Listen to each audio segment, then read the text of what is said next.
So, I have a question for you. Do you drive a car? Yeah? How many of you have noticed that your cars actually have better health care than you do? Okay, of course, that's an intentionally provocative question. But the reason that I raise this is that from the time your car is born, when it comes off the assembly line, there's a wide array of technology operating in the background. And the specs of your car are known. So sensors are tracking how it's performing, whether the engine is operating properly, whether there's enough air in the tires. And these systems of computers can tell you when you need to add fuel, when your car needs to be fed. Based on the make and model of your car, or its genotype and phenotype, it can let you know when your car needs a checkup. And very importantly, before anything even begins to go wrong with your car, it can let you know that it's at risk for or susceptible to a disease. How does that happen? Well, you get the check engine light. And that either flashes in your face, or it makes a sound, or it just stays there looking at you until you do something about that. And that allows you to take your car to the mechanic before it breaks down. And now you don't even have to describe to your mechanic what's wrong with your car. For those of you my age or older, do you remember when you had to imitate how the steering wheel wobbled or the funny noise that the engine was making? You don't have to do that now. Now, the mechanic just waves your key fob over a reader and is able to download all of the information about your car. So if you think about that, what's really amazing is there's a complete electronic health record for your car. And that allows us to make disease prevention a reality. Now, what's actually shocking when we stop and think about this and think about our own health is that we have less information about ourselves, about our bodies, than we have about our cars. And even more importantly, our doctors have less information to use to treat us than our mechanics have to treat our cars. Too often we only know after the fact, once we've already gotten sick, once we've broken down by the side of the road, that something's wrong. So I want you to join me now on a journey into the future. Now, it's before lunch, so I'm going to ask you to do this. Just close your eyes for a second. Don't fall asleep. But just imagine the world maybe 20 or 30 years from now. Will you have children? Will you have great-grandchildren? Will your cars actually be flying? If they are, does that mean there will be 3D traffic jams? And now I want you to open your eyes and join me on this journey into the future as we think about how we can create a world without disease, where we can think about our health and research and development in new ways, where we can move beyond just treating the symptoms of a disease and instead either keep you healthy or restore you to health. So in this new world, we need to think about three things, and our panel just now actually alluded to a lot of this. We need to think about prevention, and this is not just general wellness. This is understanding what diseases you are specifically susceptible to and stopping them before they even start. Interception, which is what the mental health panel was talking about a lot, where you know that something's beginning to go wrong with your mental health or with another condition in your body, but yet you don't have a full manifestation of that disease, so you have a window to stop it. And when we're talking about cure, we mean really returning you to your full baseline state of health. And when we do this, when we think about making a world without disease possible, we have to think about how we make ourselves more like our cars. So maybe when we come off the assembly line, or when we're born, we can sequence our genome and add other information to this it's collected from things like how you talk on the phone or how you use Twitter or the apps that you're using today. And this gets added into something we're calling the digital twin, which is a bits and bytes in silico representation of you. And it's always on, like your car's computer. So it's collecting the data about you that you experience in your daily life. Maybe it's from sensors that are on you, like your ring, this ring of mine, which is measuring my heartbeat, which I assure you is quite high right now, or sensors that are in your car seat or in your toothbrush. And it's analyzing this data in real time, so you get that like on-the-spot assessment of your health. Maybe we'll even be able to do this before you're born, from DNA of yours that could be isolated from your mother's blood, and we can sequence your genome at that time to optimize your health while you're still in utero. But in order to do this, we need to have 5 strategic focus areas. And the first important one is the dashboard, because we need to collect this information and display it to you in a way that you can understand, like that check engine light on your car. It'll be interactive, a heads-up readout, and it will allow you to understand the exact moment something begins to change. So let's take an example of this. All of us have T cells in our body, which vary over time. And these changes are normal. They can happen because of a vaccination that you've had or an illness that you get. And we know what's within the normal range for your T cell repertoire. But perhaps over time, a select subset begins to expand.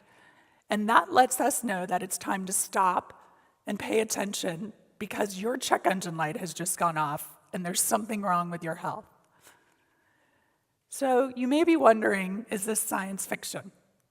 Well, I'm going to give you an example. There's a disease called rheumatoid arthritis, which causes your joints to really hurt and in fact actually causes damage to the joints. It's an incredibly painful disease. And in certain individuals who have a genetic predisposition to rheumatoid arthritis, they develop antibodies to something called citrullonated peptides. What's important is these antibodies begin to develop up to 10 years before you feel the symptoms of the disease.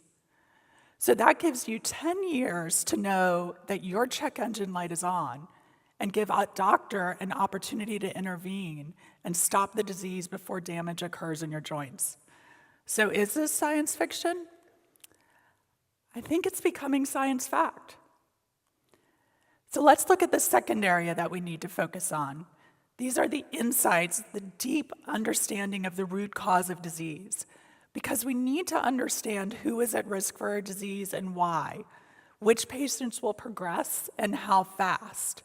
And this deep molecular understanding may allow us to stop these diseases before they even start. So when you think about your digital twin, we can add all of the information about like your microbiome, which people talk about a lot now, your transcriptome, everything that's acquired in your electronic medical records to yield this much deeper understanding. So now let's talk about another example of why this is not actually science fiction. So type 1 diabetes is a disease that affects about 40 million people worldwide. It's an autoimmune condition, and the exact cause of it is still unknown. But we know there is some combination of genetic predisposition and environmental factors that come together to cause the disease.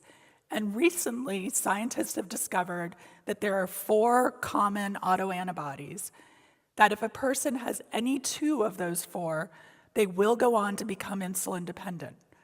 These can just be measured through a simple blood test, and you'll know whether you're likely to progress to needing insulin. Now, what's fascinating is the University of Virginia has just started a study in the fall of 2018 where they are screening all children under the age of 5 who have these genetic markers to see who is also developing these antibodies. And based on this, they will be able to begin understanding what causes this disease, which gives us the possibility of stopping it before it starts. So I find this inspiring, and I think it means it's becoming science fact.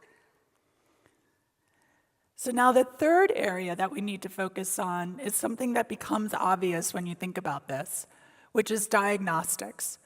It's a fundamental requirement of creating a world without disease, because we need to understand who's healthy, who's at risk for disease, and who actually has disease. Right now, our diagnostics are very reactive. You go to the doctor because you feel sick, and then they perform a test. In a world without disease, we'll need to shift to proactive diagnostics to predict who's likely to get sick and stop it before it starts. Now, right now, when you think about diagnostics, if you think about it at like a population level of people who across the world may or may not have a disease, and then you narrow it down to who actually has a disease, most of our diagnostics today fit at the tip of the funnel. And they're generally expensive, and they're very specific, very precise tests because they are telling people what needs to be done. But if you think instead about what could be done at the top of the funnel, you could have a 99-cent app version of a diagnostic that can identify people who are at risk at the earliest signs. Think about the flower wall we have outside and the colors that people are choosing. That's a very simple test for identifying who is not feeling good that day. And it's a signal that maybe you need to stop and pay attention. So let's take another example of this. There's a test called the PHQ9 test. Not the most descriptive test, but it's a very simple online tool that is used to assess mental health. And it measures things that are pretty common to think about, like how are you sleeping? How are you eating? What are your energy levels like?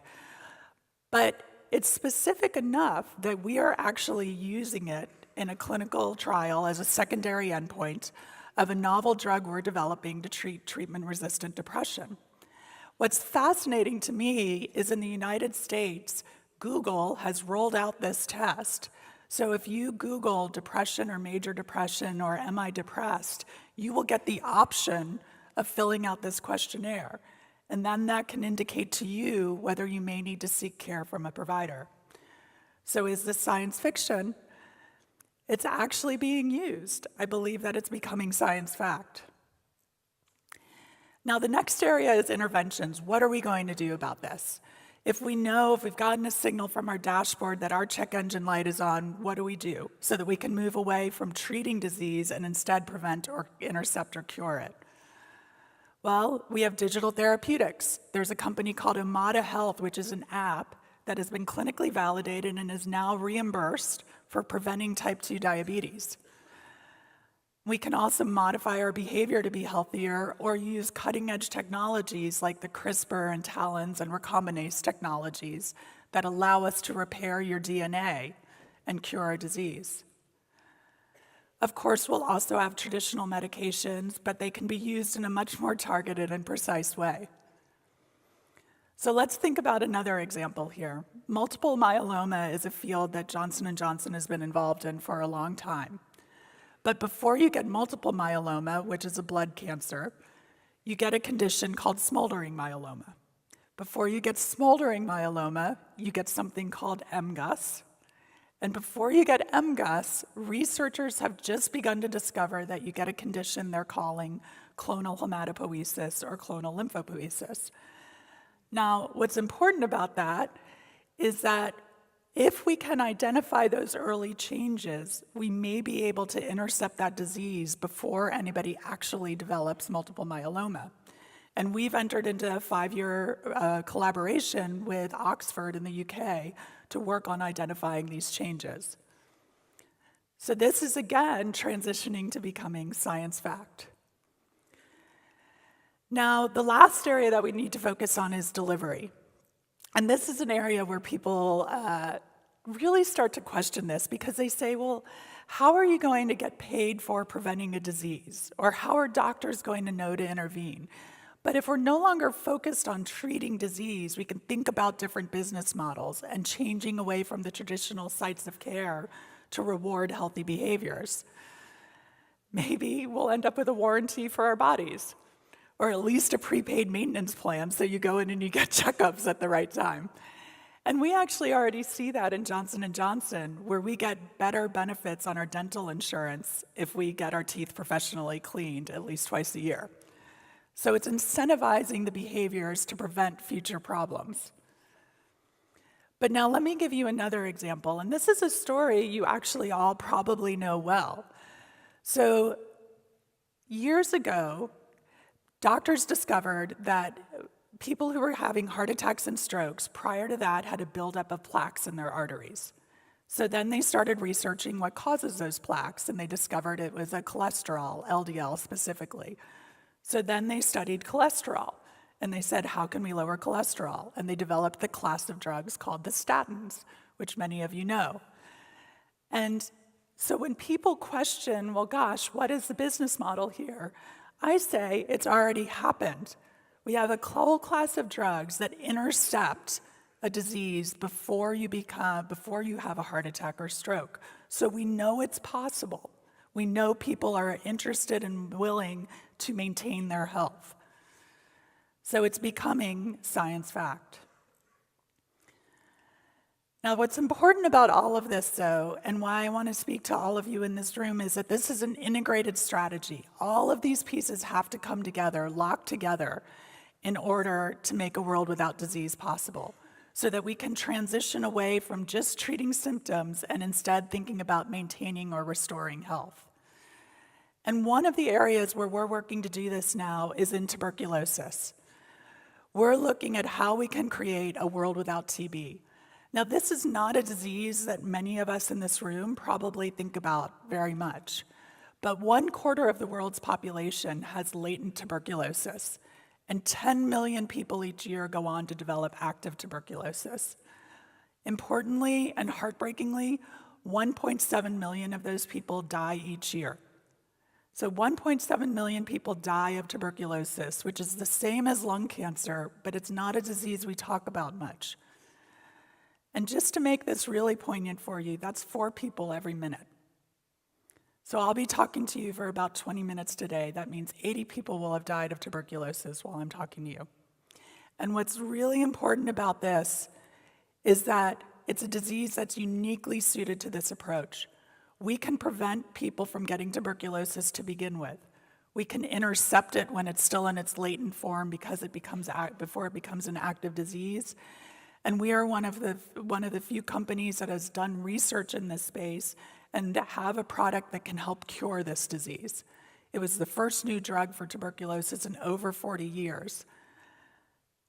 Just so you make this even more poignant, if left untreated, the most extreme forms of tuberculosis have the same fatality rate as Ebola. Okay? It's a disease we should care about, and we can cure it today.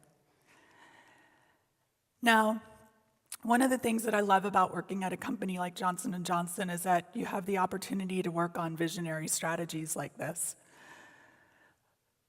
But there are also times when your work becomes more than just about your work, when it becomes very personal. And about 2 years ago, on May 1st of 2017, at about 10 a.m., my heart was stopped for just over an hour. And before that, doctors cut open my chest, put cannulas into major arteries and veins to take all the blood out of my body and run it through a heart-lung bypass machine. That allowed them to also cool down my body to protect my brain and my other internal organs. And then they repaired my heart. And since I'd been about 10 or 11 years old, I can remember saying to doctors that I had trouble breathing when I ran. But I was always a competitive athlete, and as my mom would say, I was also very stubborn. And so even though I had trouble breathing, I kept pushing through it. And I kept training harder, and I played sports through college, and I ran half marathons as an adult. And it got to the point where I was working out twice a day to try to overcome what I thought was just poor training on my part. Because every year I went to the doctor and said, I'm still having trouble breathing, and every year they checked me and said I was fine. And finally, 2 years ago, I went to a doctor who realized I wasn't fine. And it turned out I had something called an atrial septal defect, which is a hole in your heart between the left and right atria. And it allows blood to flow the wrong way, and it causes difficulty breathing. And by that time, the whole right side of my heart was enlarged from having to work too hard. So they first went in to try and fix it just through a vein in my leg, because they thought the hole was about 1.5 centimeters, which is pretty small, but still a bigger hole than you actually want in your heart. And then they got in there and discovered that the tests were wrong, and actually the hole in my heart was the size of a large egg. And there was no device that could fix it. And given that a healthy adult heart is about the size of a closed fist, that's a really big hole. And so they went in and they did open heart surgery. And very fortunately and excitingly for me, after cutting me open and putting me on the bypass machine, they also sewed me back up and restarted my heart, which I was happy about. But what's really important for the discussion here today and why this is relevant is that this is actually, an atrial septal defect is actually a birth defect. So for my entire life, for 45 years at that point, my check engine light had been on, and nobody knew. So this is how I celebrated the 2-year anniversary of my diagnosis.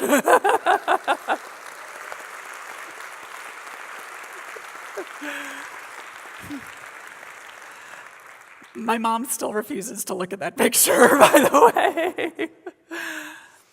So as I stand here with you today, I ask you to join me on this journey of creating a world without disease. When you go back to your day jobs, think about how you can bring what you're working on in your industries to bear, how we can bring health technologies, high tech, the arts, creative ways to get people engaged, to make them care about their health, and to advance the sciences and advance the technology in a ways that makes a world without disease possible. Share ideas, challenge each other, challenge the status quo, and collaborate. Because I would posit that the science is ready and the time is now. And as Dr. Paul Janssen, who is the founder of our pharmaceutical company, said, the patients are waiting. Thank you.